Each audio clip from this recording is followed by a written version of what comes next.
আসসালামু আলাইকুম রহমতুল্লাহ। আশা করি আপনারা সকলেই ভালো আছেন। আমি আলহামদুলিল্লাহ ভালো আছি। আরেকটা আপনাদের সামনে নতুন আপডেট ভিডিও নিয়ে আসলাম। আজকে ভিডিও শুরু করছি মুরগিকে খাবার দেওয়ার থেকে। এই দেখেন আটার ছোটো ছোটো গুল্লি বানায় মুরগিকে দিছি। আটা আবার পানি দিয়ে গুলে দিলে অনেক শখ করে খায় মুরগি, এটার জন্য দিয়েছি। দেখেন কীভাবে খাইতেছে, কত তাড়াহুড়ো করে খাওয়া ফেলাইতেছে। আর এই দেখেন কবুতরগুলো অপেক্ষা করতেছে খাবারের জন্য। সবগুলো এসে বসে রয়েছে সামনে, তাই কবুতরের খাবারগুলো দিয়েছি। দেখেন কেট কুলতে না কুলতে সামনে এসে দাঁড়িয়ে রয়েছে। দেখেন কীভাবে খাবার দিতেছে।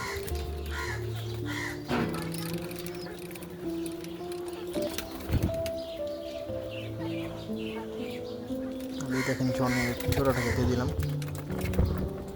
এটা বসেছিল উপরে খাবারের জন্য অপেক্ষা করতেছিল।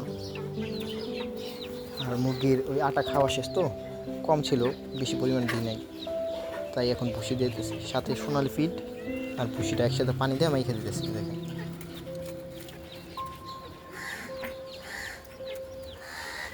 এটাও খায় সব করে। দেখেন কীভাবে খায়। আর এই যে মুরগির বাচ্চাগুলো দেখেন সোনালি ফিড গুঁড়ো করে দিছি। হালকা হালকা, বড় তো এখনও খাইতে পারে না বড়টা, তাই একটু হাত দেওয়া গুঁড়ো খেয়ে দিছি, খাইতেছে। আর সাথে কিছু গমের গুঁড়োটা আছে, ওই খাবারটা দিয়ে দিছি, যাতে দুটোটা মিক্স করে খাওয়া হবে তাদের।